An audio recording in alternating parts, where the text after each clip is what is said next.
Space was quiet, cold, and empty. But in one corner of a broken star system, something still moved. Pieces of a destroyed spaceship floated around a dead moon, among the wreckage, inside a small escape pod. 2 alien girls were hiding. They were not more than 15 years old in human age. Their skin was pale blue, their eyes big and glowing faintly in the dark. They had no clothes left, only torn fabric around their shoulders. Their bodies shook with cold, and their hearts beat fast. With fear, the older one hugged the younger girl close. Whispering softly in a language no human knew, the younger one cried quietly, holding her belly where a sharp piece of metal had cut her. There was no food, no water, and no medicine. There was no one left to help. They had watched their ship get attacked, flashes of light, explosions, screaming voices, then silence, only silence. They were the only ones who made it to the pod. The escape pod was not working anymore. Its power was dying, oxygen was running low, and the air was freezing. Still, they stayed hidden. They didn't know who had destroyed their ship, but they were sure of one thing: if anyone found them, they would not be rescued. They would be killed. Suddenly, a light blinked outside the pod, a soft red dot moving slowly through the wreckage. The older girl pulled the younger one closer, eyes wide with terror. Something was coming. A ship, small and silent, drifted closer. It looked old and rusty, not like a military craft. It had no weapons showing. But still, they were scared. They held their breath as the ship stopped near the pod. A soft beeping noise echoed through the walls. The pod's emergency beacon had been activated somehow. Inside the strange ship, a human man named Sam sat at the controls. He was alone, a space salvager looking for anything useful to collect. When his scanner showed a life signal, he thought it was an error. But when he got close and saw movement inside the pod, he knew this was real. Sam walked slowly toward the pod in his spacesuit. He opened the hatch, and the cold air rushed out. Inside, he saw them 2 small alien girls curled up like frightened animals. They looked at him with wide glowing eyes, shaking, bleeding, and nearly frozen. Sam didn't speak their language, but he knew what fear looked like. He raised both hands slowly to show he had no weapon. His voice was calm and low. "It's okay," he said. "I'm not here to hurt you, of course." They didn't understand the words, but his tone was soft, his face gentle. The older girl stared at him, confused. The younger one cried louder. Sam took off his helmet so they could see his face better. He pulled 2 emergency blankets from his bag and carefully wrapped them around the girls. They were thin and cold, but still breathing. He picked them up one by one and carried them to his ship. Inside, he placed them on a warm bed and gave them water. They drank fast, like they hadn't tasted anything in days. Sam looked at them and felt something strange. He had found many things in space metal, scrap, old tech, but never 2 living beings so broken, so lost, so innocent. "Both of you," he whispered. "Come home." He didn't know why he said it. Maybe because he saw something in their eyes. Something that reminded him of being alone, of being left behind. Outside, the wreckage floated silently, but far away. In the shadows of the next planet, another ship watched. Black, silent, and full of eyes, the 2 girls had survived something terrible. But their journey was not over. It had only just begun. Sam had seen many things in space: exploding ships, broken satellites, twisted metal drifting through the dark. But never this. 2 alien girls, skin like moonlight, eyes full of pain, hiding in silence. He had brought them aboard his old ship, the Mercy Runner. The name was a joke once. Now it didn't feel so funny. Sam lived alone in the stars, not because he wanted to, but because Earth had nothing left for him. He had lost his family to war, lost his friends to politics, and lost his trust in people a long time ago. But when he saw those 2 broken souls, he didn't think, he acted. He wrapped them in heat blankets, gave them water, and let them rest. They didn't speak his language. But some things didn't need words. The older girl watched him carefully. Like a cat ready to bite, the younger one cried in her sleep. She had a cut on her side, still bleeding slowly. Sam cleaned the wound and used his last med patch to seal it. He looked at the two of them, curled up together on his bed. They were so small, so quiet. He wondered what kind of war had made children into survivors like this. He also wondered who would hurt them so badly and leave them behind. Hours passed. The ship moved through the quiet of space. Sam sat in the pilot chair, staring at a screen full of warnings. Fuel low, food low, oxygen stable for now. He should have been worried about himself, but his thoughts stayed on them. When he was a soldier, he had seen aliens as enemies. Later, as a trader, he saw them as buyers or sellers, but never like this. Not as scared children with no home, no clothes, no hope. He walked back to the cabin. The older girl sat up quickly, shielding the younger one. Her eyes locked onto his like knives. Sam raised both hands slowly and knelt beside the bed. He pointed to himself. "Sam," he said gently. "I'm Sam." The girl stared at him, confused. He pointed again. "Sam." Then he pointed to her, waiting. She didn't speak, but after a long pause, she touched her chest and whispered, "Kira." Her voice was soft, broken, but clear. Sam nodded, smiling. He pointed to the younger girl. Kira looked down at her and then whispered, "Leary." Sam's smile grew warmer. "Kira, Leary," he said. "You're safe here." Of course they didn't understand, but they felt something in his voice, something soft, something real. The ship lights flickered, and for a moment, Sam thought it was just old wiring. But then a red light blinked on the screen. Tracker ping. Someone was searching. Sam froze. He walked back to the cockpit, his fingers flying over the controls. Yes, someone had activated a deep-range tracker, not his, which meant one thing. Someone knew the girls were alive. He looked at their escape pod logs again. Most data was corrupted, but one name repeated. A corporation, one he hadn't heard in years. Lorcan Biotech. He frowned. That name came from the war days. They weren't just engineers. They made weapons living ones. He stared at the names again. Kira, Leary. They weren't passengers. They were experiments. He didn't want to believe it, but the signs were there. No ID codes, no biosuits. Strange energy readings from their cells. What were these girls? Really? Sam didn't care. He had made a promise without speaking it. He would protect them. No matter who came looking. He turned off the ship's beacon, changed course to a hidden route near the old mining lanes. They would have to run, but first, the girls had to heal and maybe learn to smile again. Behind the ship, in the black of space, another craft lit up. Its scanners focused on the Mercy runner. A signal was sent. Target found. The hunt had begun, but Sam didn't know that. Yet he only knew one thing. For the first time in a long time, he wasn't just running, he was protecting. The first sound Leary made after 2 days was a laugh. It was small, like a breath caught in a dream. But to Sam, it was the loudest sound in the ship, because it meant something inside her had not died yet.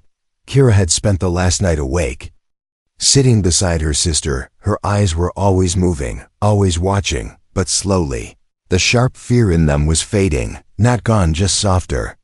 Like a knife put down, but not forgotten. Sam didn't speak much. He let silence do the work. He brought them food, soft, warm, easy to eat. He taught them little things like how to say water, warm, and safe. Each time they repeated a word, he smiled. Each time they ate, he relaxed.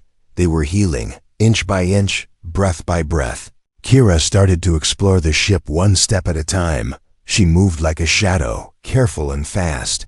Leary followed slowly, holding Sam's old jacket around her tiny frame. It was too big, but she didn't let it go. It smelled like warmth and metal and something strange. Something like safety. Sam had cleared out his quarters for them. He slept in the cockpit now, boots on, blaster near, eyes half closed. Not because he didn't trust them, but because something was coming. He had felt it ever since the tracker alert. Kira found a small screen in the ship's hallway. It showed old recordings from Earth. She tapped it, and colors danced. People smiling, playing, oceans, blue skies. She didn't know what she was seeing, but her eyes filled with tears. Was this the home he came from? A world with oceans and light and no war? Later that day, Sam returned from checking the engine bay. He found the girls huddled together watching a video of a family. A mother, a father, and 2 daughters planting a tree. Leary pointed at the fine screen, then pointed at Sam. She said one word slowly, like testing a glass with her voice. Home. Sam stopped. He didn't know what to say, so he just nodded. Yes, he whispered. Home, but peace never stays long in the stars. That night, a strange signal broke through his jammer, just for a second, but enough. A message in an encrypted code flashed across the ship's console. Target location confirmed. Proceed to retrieve assets. Sam's hands clenched into fists. He had seen this language before, during war. It was used by Black Ops shadow hunters. Those who didn't ask questions. If they were coming, they weren't here to help. He locked every door, shut down all outside signals. He taught the girls how to hide, how to move quietly. Not to scare them, just to be ready. Because he had a feeling this wasn't just about survival anymore. It was about who they were. Leary had power she didn't understand. When she touched broken lights, they glowed again. When she cried, the ship's sensors went strange. Kira, on the other hand, could sense things danger. Emotion, even thoughts, not clearly, but enough to freeze in fear when Sam thought too loudly. They were not normal children. They were built with something more than biology, but they were still girls, still scared, still needing someone to stand for them. Sam remembered the oath he once took, to protect the helpless, to fight for the forgotten. He had broken that oath many years ago, but now with Kira and Leary sleeping nearby, he took it again, silently, not for a planet, not for a flag, but for 2 lost souls who had nothing and who had laughed because of him. He whispered to the stars through the cold window, "If you want them, you'll have to go through me." Kira had a dream. In the dream, she was floating in a white room, no doors, no windows, only voices. They spoke through walls, never showing faces. "Test complete," one said. "She is stable," said another. Then, needles, lights, cold hands and pain. Kira woke up gasping, eyes wide, skin damp with fear. Beside her, Leary was still sleeping. Sam sat nearby, drinking from a metal mug. Staring at a screen full of data, he had been digging through the escape pod logs for hours. What he found was not what he expected. The girls were not refugees, not civilians. They were listed in a hidden file labeled Project Echo, Phase 3 subjects. There were numbers beside their names. Not birthdays, just batch codes. They weren't born. They were made. Sam leaned back in his chair, breathing slowly. It all made sense now, the strange energy readings, the psychic reactions, the healing speed. These weren't just alien kids. They were living technology, bioweapons created in secret, then abandoned or erased when the project collapsed. Someone had tried to hide them, but someone else had found them again, and that someone was coming. Later that day, Kira walked into the control room. She didn't speak, but Sam could tell she had seen the truth. Maybe in her dreams, maybe in a memory. She pointed at the screen, at the code written next to her name. "Am I not real?" she asked, voice shaking. Sam stood up, walked to her, and knelt down. "You are real," he said gently. "You're more real than anyone who made you." Kira didn't cry. She just nodded once and left. Strong on the outside, but inside, something was breaking that night. Leary accidentally touched a panel and caused every light on the ship to flicker blue. Sam ran in, confused. Leary looked up with glowing eyes, terrified. "I didn't mean to," she whispered. Sam knelt and held her hands. "It's okay," he said softly. "You're learning." He realized then these girls weren't weapons. They were children. Children trying to survive with powers they never asked for. He couldn't return them to their creators. He wouldn't. but trouble was getting closer. A stealth drone had entered their sector, black, silent, invisible to most scanners. It scanned the Mercy runner, locked on, and sent one word to its mothership. Targets confirmed. Sam felt something shift. A pressure in his chest, a warning. In the back of his mind, then Kira entered the room, eyes wide. "They're coming," she whispered. "The people who made us. How do you know?" Sam asked. "I feel them," she replied, her voice flat, hollow. Sam got to work. He activated hidden defense protocols, charged the engines, and sent fake signals in 5 different directions. But deep down, he knew he wasn't ready, not for this, not for the full force of a black project that had already killed hundreds to bury its past.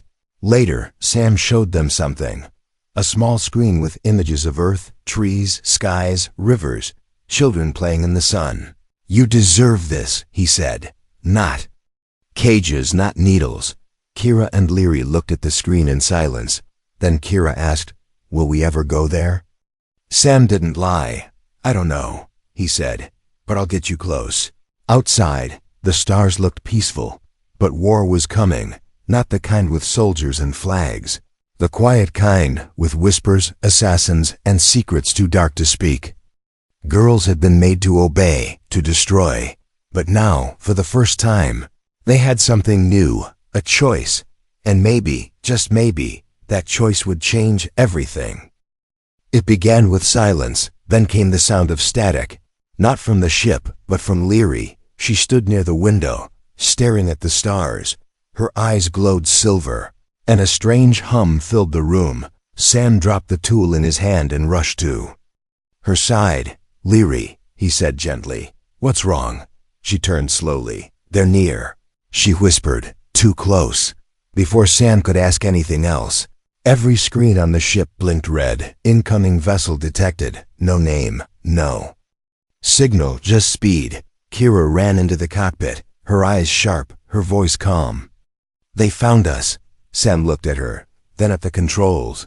They were outmatched, no weapons. Weak shields, no allies. He had a choice to make, run or fight.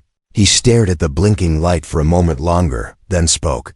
"We run," he slammed. The controls forward. The Mercy runner jolted into motion. Engines screaming. The girls held onto the walls as the ship cut through space like a falling knife. Behind them, the Black Hunter ship gave chase, sleek, silent, and deadly. It fired thin beams of plasma, zipped past them. One shot clipped the edge of Sam's ship. The hull groaned, metal peeled, alarms screamed. Leary cried out. The sound sharp and scared. Kira held her, her own hands glowing faintly. Sam pushed the engines harder. They flew into an asteroid belt, dangerous, but better than open sky. The rocks were huge, spinning, crashing into each other, but Sam moved like a ghost through them. He had flown this route before, many times, but never with 2 lives depending on him. Kira moved to the weapons panel. It was barely working. She looked at Sam. "Give me a chance," she said. Sam hesitated, then nodded.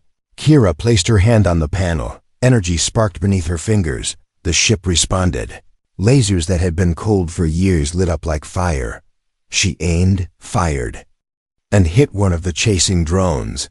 It exploded in blue flame. Sam looked at her, stunned. "You sure you've never flown before?" Kira didn't smile. She was in survival mode. Eyes hard, mind sharp. Suddenly, Leary screamed again. Sam turned and saw her glowing. Not just her eyes, her whole body. She was floating, surrounded by light. Then everything went still. The ship stopped shaking. The enemy fire stopped. Sam looked at the radar. Nothing outside the ship. The Hunter vessel had vanished. Not destroyed, not fleeing, just gone. Sam ran to Leary and held her. She was unconscious but breathing. Kira knelt beside them. "She protected us," she said, voice shaking. "She used whatever is inside her." Sam looked at Leary's face. She looked peaceful, like a child, asleep after a long day. But he knew this wasn't peace. It was power. A power no child should carry. He carried Leary to the med bed, wrapped her in the emergency blanket. Kira followed, quiet now. She had seen what Leary did, and it scared her more than the enemy ship. Later, when Leary was stable, Sam sat alone in the control room. He stared at the stars, tired, angry, and afraid. They couldn't run forever. The next attack would be stronger, and the girls couldn't keep using their powers without breaking. He had trained for war. But this was different. This was family. He opened the old locker near his chair and pulled out a dusty case. Inside was a weapon he swore he'd never use again. He strapped it to his back and whispered, "If they come again, we fight." He turned to Kira, standing in the doorway. "You ready?" She looked at him, then at her sister, and for the first time, she nodded with no fear. "Yes," she said, "but only if we fight together." Outside in the shadows of deep space, more ships were coming, bigger, darker, faster. But inside the Mercy Runner, something stronger had awakened. Not a weapon, not a machine, a bond, and that bond would not break. It began with a heartbeat. Not from Sam, not from Kira, but from deep inside Leary. A sound so strong it made the walls vibrate. Thump, thump, then silence, then light. Sam was asleep in the cockpit, his head resting on the control board. Kira sat beside Leary, brushing her fingers gently through her sister's hair. Leary had been unconscious since she stopped the enemy ship, but now her body glowed again. A soft pulse spread across the ship, like a wave of invisible heat. Lights blinked, systems rebooted, gravity shifted slightly. Sam woke up at once, gun in hand. "Kira," he called out. "What was that?" Before Kira could answer, Leary sat up, eyes wide open, glowing white. She was awake, but she wasn't the same. She looked around the room slowly, then spoke, her voice layered like two voices at once. "They're here." Outside, the sky tore open. A massive black ship appeared, shaped like a knife, quiet and deadly. The ones who made her had found her again. Sam rushed to the controls. The Mercy Runner was too slow, too weak. He turned to Kira. "Can she do it again?" "I don't know," Kira whispered. "It almost killed her last time." Leary stood now, barefoot on the cold floor. Her hair floated like she was underwater. Energy circled her, silent and powerful. She walked forward, past Sam, past Kira, to the main window, and she raised one hand. Sam felt it, a hum so deep it reached his bones. The stars outside twisted for a moment. Like space itself was bending, the black ship stopped moving. Then, without sound, it began to break apart. Not explode and ravel, piece by piece, as if some invisible force was pulling it back into nothing. Leary didn't blink, she didn't cry. She just stood there, her hand open, her face blank. Then suddenly, she collapsed. Kira screamed and ran to her side. Sam grabbed a med pack and knelt down. Leary's body was burning hot, her skin flashing between blue and white. "She's overloading," Sam said, panic in his voice. "Her mind can't hold it." Kira held Leary close, her own body shaking. "Don't go," she whispered. "Please stay." Leary's breathing slowed, her light faded, but just before she went fully still, her fingers moved. She touched Kira's chest and whispered, "You have it too." And then, darkness. The ship lights shut off. The engines went quiet. Sam checked every system dead. They were drifting now, alone in cold space, but Sam didn't care. He looked at Leary's tiny body and felt something crack inside him, not just fear. Love. Pure, quiet, painful love. He had lost people before, but this time felt different. This time, he had failed someone who believed in him. He buried his face in his hands. Kira sat beside Leary, holding her hand tightly, not crying anymore, just waiting, hoping. Then something shifted, a pulse, like a heartbeat, but not Leary's, this time. It came from Kira. Sam looked up, eyes wide. Kira's skin began to glow, not like before. Not white, but golden, soft, warm. Her eyes shimmered like twin stars. "I feel her," Kira whispered. "She's not gone."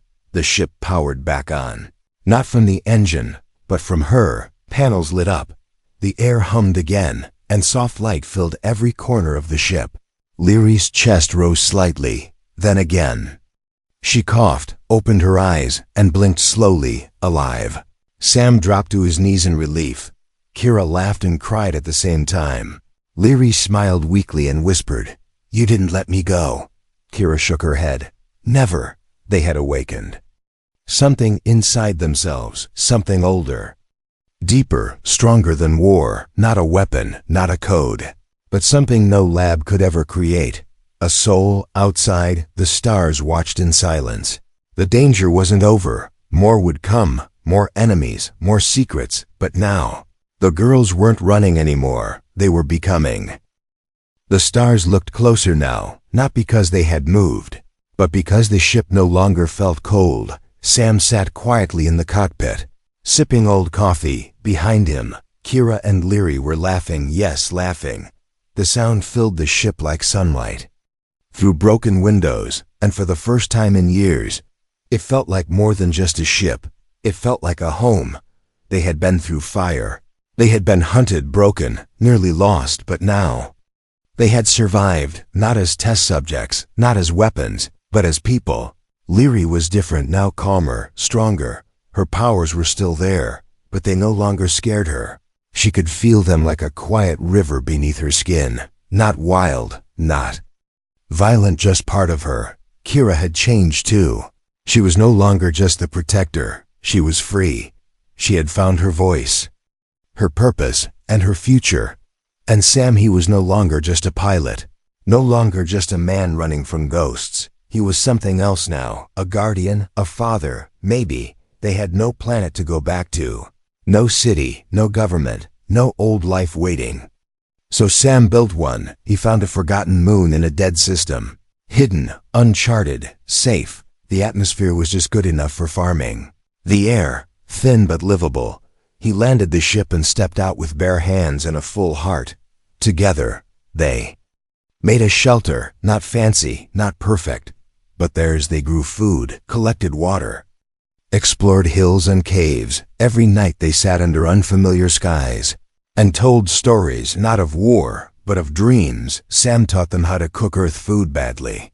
They taught him how to listen with more than ears. Some days were quiet, some were loud with laughter, some were heavy with memory, but no day ever felt empty.